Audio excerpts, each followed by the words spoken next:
Mr. Robinson, you talk about, quotes, these problems. What are these problems? And Mr. McGill, respond as and when you want to. The problem of Saudi-funded sects of Islam in this country, Salafi, Wahhabi, the madrasas, the non-integration, terrorism, the spread of Sharia law, attacks on non-Muslims by Muslims, youth. I've got a video here, I don't know if you've seen it, flying around the internet, which is from Sunday. And the children's families have just rang us. And I spoke to the father this morning. His children are 13 and 14. They're standing at a bus stop waiting for a bus. They've been approached by 15 Muslims, told that it's a Muslim area, and they've been attacked with cricket bats. And it's all on camera. The video's flying around. These are the attacks. This is happening across the country. I've uploaded in the last 2 days a 53-year-old man beaten by a gang of Muslim youth and hospitalised, completely unprovoked. That's in Blackburn. Another one in Bolton. These are the issues that there are serious issues. There is a hostility coming from sections of the Islamic community. Of course, it's not all of them. Of course, not all sects are problems. But they have to admit the problem in order to solve the problem. If you can't identify it, you're not going to fix it. By keep pretending that the country's like a multicultural love nest, when it's not. There are some serious issues. Mr. McGill. I think we can acknowledge that actually our country is a melting pot, and that's a very, very positive thing. Tommy mentioned a range of issues. I mean, integration is one area of work. Terrorism is a separate area of work, but there are confluence points in terms of integration, as well as people feeling alienated. That means that they may be manipulated to do very nasty things in our society.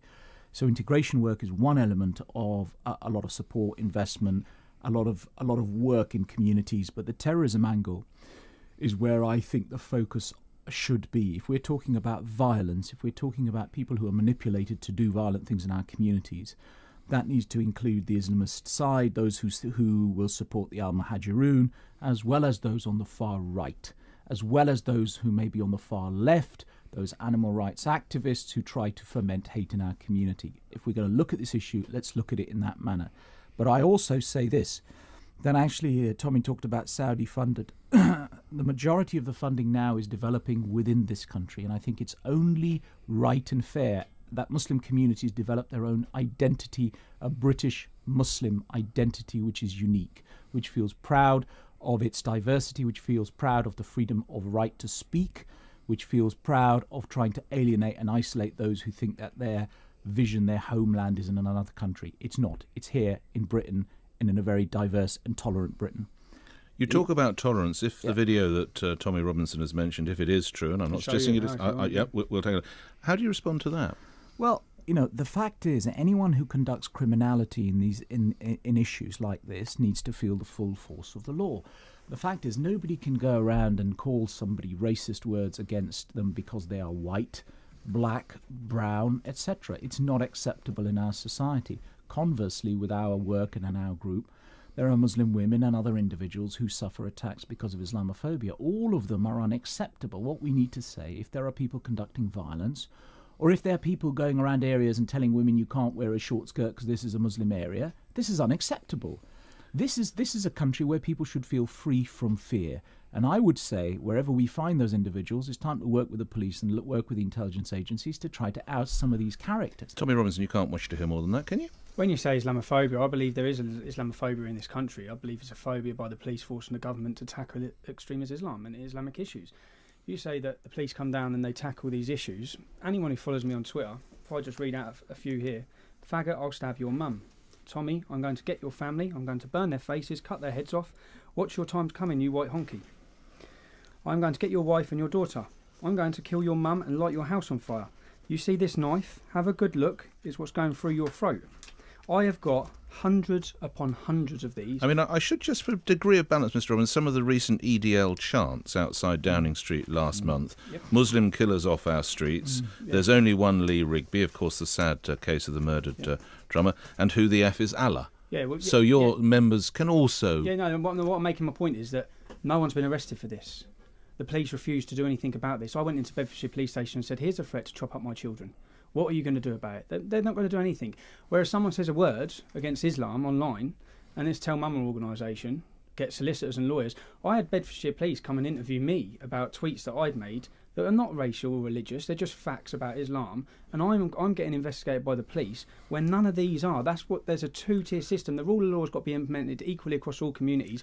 And when you say about those chants, yes, do you support your members chanting "Who the F is Allah"? What I will say is I understand it. Every time we hear Allah Akbar, it is to do with someone getting butchered or murdered. That is not us. That's not our community that's destroyed the word God is great in Arabic.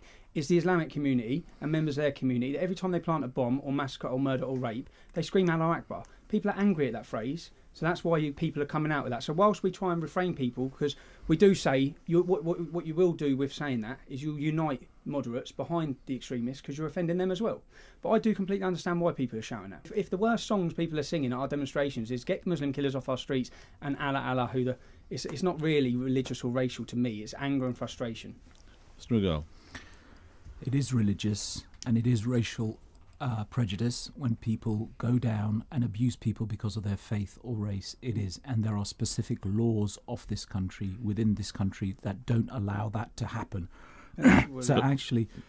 Robinson would say the law isn't if the tweets. Yeah, hang on. There are numerous cases that we look at where there is incitement online, where there are threats online, where there are from EDL members who hashtag EDL at the end of it, where there are targets towards Muslim communities. I'm not saying that there is violence and focus on either side. Look, let's talk fairness here.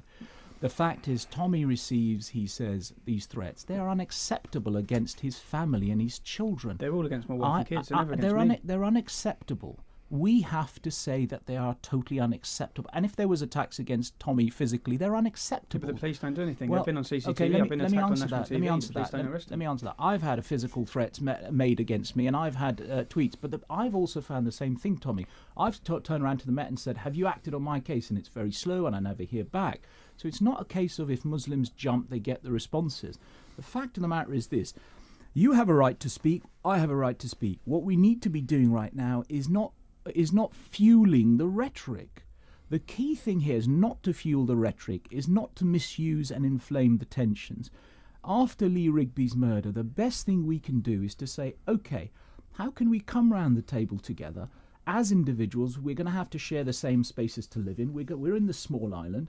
What can we do to oust those who try to actually close down the space for your family's safety, or close down the space for the Muslim community's safety, or anyone else's safety? That's the key thing. You represent non-Muslim working class people in England. Yeah. What's it like being a non-Muslim working class person in England at this time? It's not good. Our youth are walking with their heads down, and that's it. They're feeling defeated by the time they're leaving school. There's no defeated in the sense that people are allowed to be proud to be of different ethnic minorities, whereas our youth are supposedly being bred through them is that they should feel ashamed. That's it. You should be ashamed to be English. You haven't got your identity. It's like they're taking it away. Even the history lessons that you see they're teaching in schools now, they're taking the Holocaust out. They're taking the Crusade history out, so they don't want to offend people. You're forgetting our history, and a country that doesn't know its history has no future. And the solution? The solution is to install from school a proud to be English. Muslim children should be proud to be English in this country. They should celebrate Englishness. Everyone should across the entire country, and we need to really promote it and stop labelling anyone that's proud to be English as a racist or a fascist. And anyone that wishes, if I criticise Scientology, no one's going to call me a racist or a fascist. Now, because I criticise the Islamic ideology, which is my God-given right as a man in this country, I should not have to live under 24-hour protection and fear and death threats on my kids and have to live a secret life.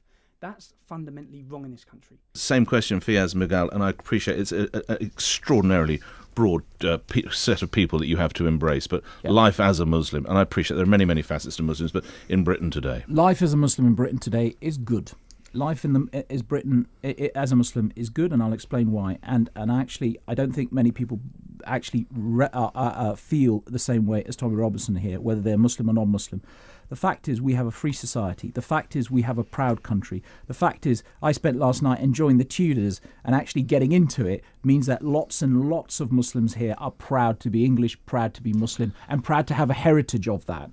The other issue is nobody's taken out the Holocaust. If that was the case, the Holocaust Educational Trust would be on their back. The fact is we need to be proud of our history in this country, and we also need to say very clearly that groups like the EDL and groups like the other far-right groups. The EDL is not far-right. We believe it so. We believe it so. The groups like the far-right, Let's let Mr. McGill have his wrap up. Groups like the far-right and the al-Muhajiroons of this world need to actually stop being angry, mostly young men. If you want to do something, Tommy, I'll be right behind you. Give aspiration to young men. Give them a hope in this country, because actually being the victim in this area does not help their aspirations and their future employability and their future vision in this country. Where's the hope of being in EDL, Mr. Robinson? Isn't it you know your identity and you're standing up for something, and you're standing. But where's the hope? Isn't it? Where's the hope? The hope is that's all I get is message of support. We now have hope. We now see light at the end of the tunnel because these issues are being spoke about. Theresa May talking about. But it's a party of conflict, isn't it, Mr. Robinson? Right. No, it's not. No? It's not. It's an organisation, a community of people who are not prepared to sit back and watch our country rot. So it is confrontation or conflict? It's not confrontational. It's bringing these points to the forefront. Right. You know, Muslim grooming paedophile gangs that are now being smashed. They weren't being smashed till the EDL formed, till we set up in streets across this country and started telling people our daughters and our sisters are being pimped, groomed, raped. And, it wasn't done by the police work in Derby and Rochdale and Sheffield and Nottingham. Not prior to the English Defence League bringing it to the forefront, because there was a conspiracy of silence. We all know it's been accepted that they weren't dealing with them through fear of being a racist. So how come they then started dealing with them? Because we're bringing it to the forefront. Now Theresa May, I made a video where I spoke about radicalisation in prisons, and it went viral across this country. And then within 24 hours, she's on the news saying she's going to tackle radicalisation. So it works. And it's about putting pressure. And the fact that Miss McGill's sitting here now, and the fact that Muslim leaders are coming out, I watched the big questions, they are coming out and saying there's serious problems, it's working. It's working. And that's what we want. We don't want Muslims to leave this country. We don't want them to.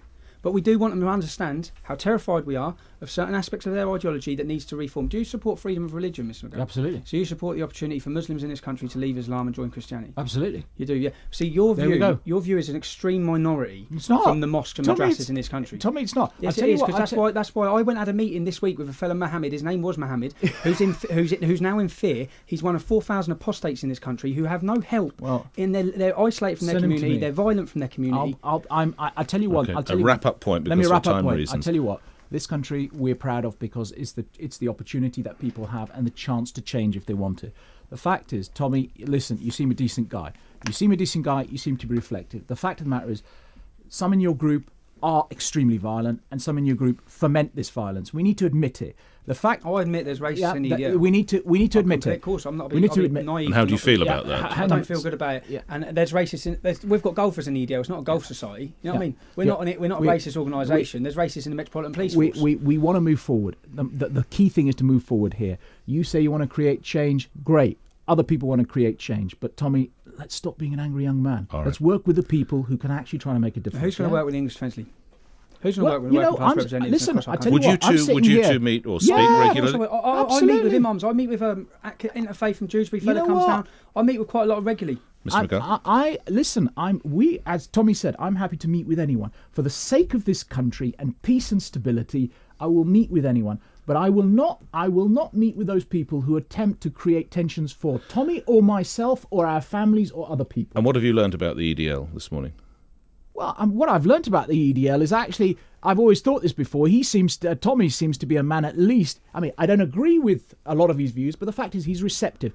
And the fact is, I think that your leadership, Tommy, is in a different place to the membership base, and that's something that needs to be considered. As I will say to the Al-Muhajiroon, if we find people who are trying to cause tension, we will take them through the course of the law, and they need to go to jail. I see that many of our membership in this country have a big class issue where if someone can't articulate themselves and their argument, their point doesn't matter, and they're called a far right.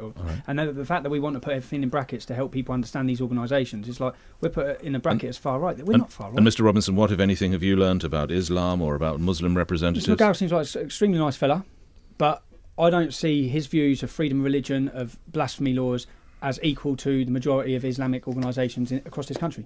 So, all right, Tommy Robinson, Fiaz McGill, thank you very much for your time this morning.